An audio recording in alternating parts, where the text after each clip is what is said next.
Hi, welcome to Think Big Digital, and today I will show you how to use motion blur for smooth effects in CapCut. First, let's open our CapCut, and as you can see, I already have a project opened.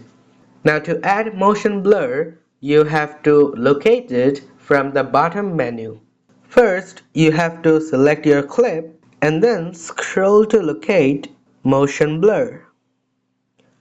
Here, as you notice that it's a pro feature, so if you want to export your video with motion blur, you have to buy the premium subscription. Now you can reset your blur and blend to your liking. You can choose direction and times, how many times you want. And then after you're done with your preferences, you can click the tick mark and it will take some time to apply the blur throughout the video.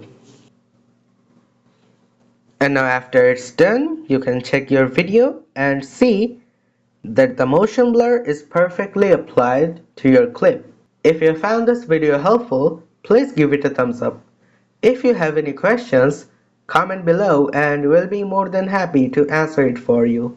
And if you want to see us more on your For You page, subscribe to our channel.